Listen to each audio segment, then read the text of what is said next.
ஏலே ஆடி மாசம் அம்மனுக்கு கூழ் ஊத்துறோம். பக்கத்து வீடு எதிர்த்து வீடு அங்காளி பங்காளி எல்லாம் ஓடி வாங்கடா. ஆடி வெள்ளியிலே தாயின் சந்நிதியில் பாருங்கம்மா. ஆடி வெள்ளி எப்பா ஆடி மாசம் அம்மனுக்கு கூழ் ஊத்துறியா? நல்லதுப்பா. ஊத்துப்பா.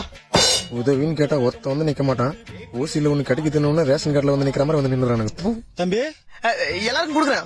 உட்காருங்க. சரிப்பா. ஊத்துப்பா. காலையில இருந்து பசிப்பா. தெய்வம் மாரி வந்த. குடிங்க. இது ஆடி மாசம்ல அம்மனுக்கு படிச்ச கூழ உங்களை மாதிரி பிச்சைக்காரங்களுக்கு கொடுத்தா நாங்களாம் லட்சக்காரங்களா ஆயிடுவோமா? எத?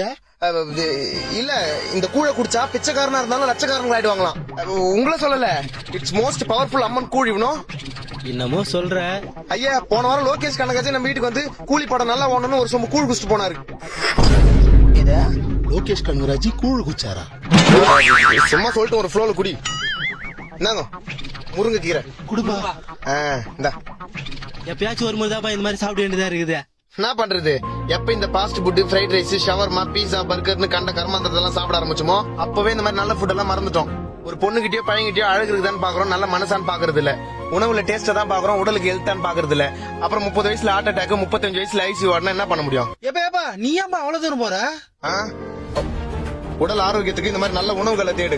வாழ்க்கையில ஜெயிக்கணும்னா உன் கனவு நோக்கி ஓடு. எவ்வளவு காஸ்ட்லியா இருந்தாலும் கெட்டதுன்னா தொடாத. அதே நல்லதுன்னா இப்ப நீ குடிக்கிற கூழ் மாதிரி ஓசியில கேச்சாலும் விடாத. இது அம்மனுக்காக 3 நாள் முன்னாடி காய்ச்சின கூழ். எங்க அம்மா இதை மாட்டுக்கு தான் ஊத்த சொன்னாங்க. என்ன பண்றது, மனசு வரல. ஒத்த நொடியிலதான் எனக்கு சுத்தம் கலங்கிருச்சே. மொத்த உலகமுமே அடடா சுத்தம்.